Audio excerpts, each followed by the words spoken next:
Welcome back. આગળ વાત કરીએ અમદાવાદમાં બાળ તસ્કરીના ગુનામાં વધુ બે વ્યક્તિઓની સંડોવણી સામે આવી। ક્રાઇમ બ્રાન્ચમાં થોડા સમય પહેલા નોંધાયેલા ગુનામાં આરોપીઓ દ્વારા બાળકોનું વેચાણ કરવામાં આવતા હોવાનું સામે આવ્યું હતું અને અગાઉ 4 આરોપીઓની ધરપકડ કરાઈ હતી।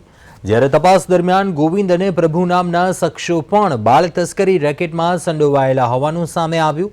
પ્રાથમિક માહિતી પ્રમાણે એક બાળકના હૈદરાબાદના નાગરાજન નામના વ્યક્તિને વેચવાની તૈયારી હતી। હાલ ક્રાઇમ બ્રાન્ચે બાકીના સંડોવાયેલા આરોપીઓની ધરપકડ માટે ચક્રો ગતિમાન કર્યા છે અને તપાસ વધુ તેજ બનાવી છે।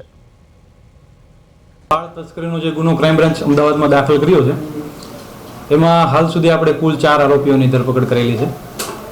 4 આરોપીઓની તપાસ દરમિયાન 2 નવા આરોપીઓની વિગત ખુલવા પામેલ છે, જેમાં ગોવિંદભાઈ લુંબાભાઈ ગમાર અને એક પ્રભુભાઈ દેવરા, આ 2 આરોપીઓની સંડોવણી ધ્યાન ઉપર આવેલ છે, જેને ઝડપી લેવા ચક્રો ગતિમાન કર્યા છે। અમારી ટીમો કાર્યરત છે। જે બંને આરોપીઓ ગોવિંદભાઈ અને પ્રભુભાઈ આ બંને બનાસકાંઠા જિલ્લાના દાતા તાલુકા વિસ્તારના રહેવાસી છે। આ ઉપરાંત હૈદરાબાદના એક નાગરાજને જે બાળક આપવાનું હતું એવી પણ હકીકત ધ્યાન ઉપર આવેલ છે, જેને પણ સત્વરે ઝડપી લેવા અમારી ટીમ કાર્યરત છે।